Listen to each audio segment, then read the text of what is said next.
یہ جو انسان کا جسم ہے نا، انسان کی باڈی، جب اسے آسانی ملتی ہے، صحت ملتی ہے، کامیابی ملتی ہے،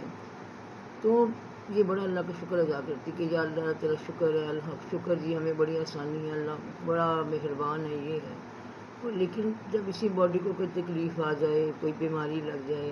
کوئی جاب میں آپ کو پرابلم ہو جائے، کوئی پیسے نہیں آ رہے کہ آپ نے اس کو پالنا ہے، کھلانا ہے، اسے بھوک لگنی ہے، اس نے آپ سے ڈیمانڈ کرنی ہے، تبھی انسان کہتا ہے کہ یار کیا ہے، میری زندگی میری قسمت خراب ہے، تو یہ ہے وہ ہے۔ اللہ تعالیٰ یہی فرماتے ہیں قرآن پاک سورہ فجر میں کہ اے انسان، میں تو عجب انسان ہے کہ جب میں تمہیں میری طرف سے کوئی کامیابی ملتی ہے تو کہتا ہے اللہ تعالیٰ شکر ہے، کوئی ناکامی آتی ہے تو وہ کہتا ہے کہ یار میرے ساتھ یہ کیا ہو گیا، اللہ نے میرے ساتھ کیا کیا۔ تو وہ کہتا ہے کہ ایسا کچھ نہیں ہے، واصل یہ ہے کہ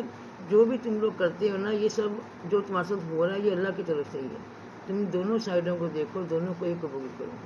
کہ یہ دونوں سائڈیں اللہ کی طرف سے ہیں، اور بیچ میں جو درمیان میں چیز ہے نا وہ ہے آپ کی باڈی۔ یہ باڈی وہی ہے۔ حضرت آدم علیہ السلام کو حکم ہوا کہ آپ نا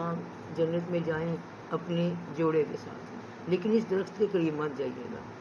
جوڑا انسان کا مین اس کا نفس اور روح کا ہے، اور جو درخت ہے آپ اسے